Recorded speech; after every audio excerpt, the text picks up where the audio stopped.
Welcome, my dear friend. You're here because your mind has grown noisy, because your thoughts have become heavier than your heart. You've tried to control them, to silence them, but still they return like waves in the ocean. Today, I want to share with you a story, one that comes from the Zen tradition, a story that helped me and may help you too, to finally understand how to let go, not of thinking, but of overthinking. Let's take a breath together. Inhale and exhale. Let us begin. There once was a student who came to his Zen master and said, "Master, my mind is full. It won't stop. I think and think. I try to let go of one thought and another arises. I feel like I'm drowning in my own head." The master poured tea into the student's cup. When it was full, he kept pouring. The tea overflowed and spilled onto the floor. "Master," the student cried, "the cup is overflowing." The master smiled. "So is your mind. This is how many of us live. Our mind is filled with what was and what might be, and we miss what is. And yet, overthinking is not just too much thinking. It is suffering over what we imagine might go wrong. In Buddhism, there is a teaching called the two arrows. The first arrow is pain. It strikes everyone. It could be disappointment, failure, rejection. This we cannot always avoid, but the second arrow is the one we shoot ourselves.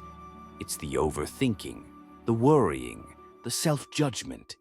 It's our resistance to the pain that causes deeper suffering. We cannot always stop the first arrow, but we can choose not to fire the second. You might ask, but why do I overthink? Let me tell you what I've learned. Overthinking is a habit rooted in fear. Fear of loss, fear of failure, fear of not being enough. The mind believes that if it just thinks a little more, it can solve everything. But like a rocking chair, it keeps you busy without moving you forward. You see, thinking is not the enemy. Unconscious thinking is.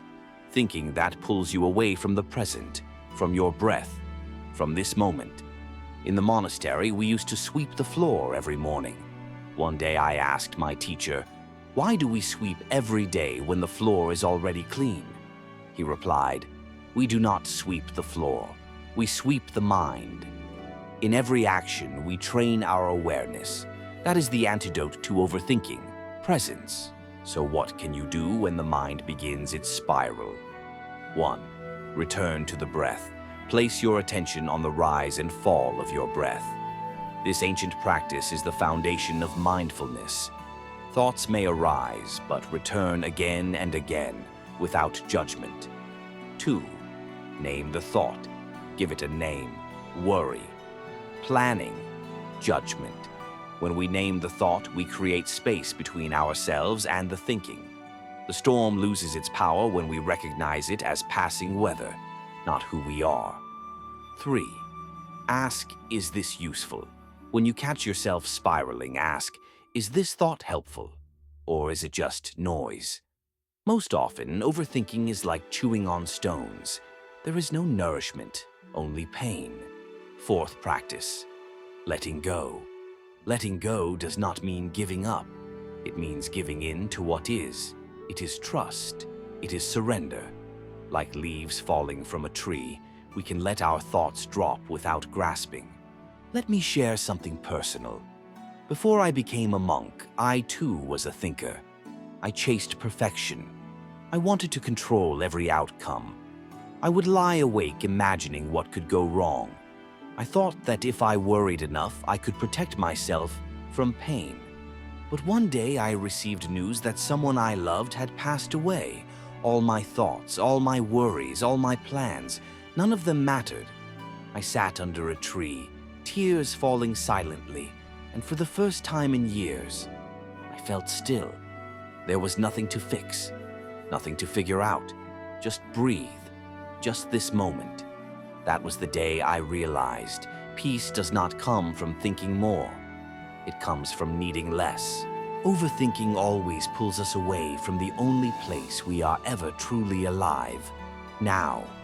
The past is a story. The future is a dream. Only the present is real. The monk Thich Nhat Hanh once said, "If you miss the present moment, you miss your appointment with life." So ask yourself, what is this moment asking of me? Not what should I do tomorrow, or what did I do wrong yesterday, but what is now? Right now you are breathing. Right now you are listening. Right now you are enough. As we near the end of this journey together, I invite you to pause. Place your hand on your heart. Feel it beating. It has carried you through so much, and still you are here. You are not your thoughts. You are the one watching the thoughts. Like clouds drifting across the sky, let them come. Let them go. You do not need to hold on. You only need to be. If even one sentence in this video brought you peace, then the seed is planted. Water it with silence. Nurture it with presence. Let it grow into stillness. And remember, a still mind is not an empty mind. It is a clear mind, one that sees the world not through fear, but through understanding. Thank you for spending this time with me. If this brought calm to your mind, I encourage you to return whenever the noise gets too loud. You are not alone. You are not broken. You are simply human, and in your humanness lies your greatest strength. Until we meet again, walk gently, think lightly, live fully.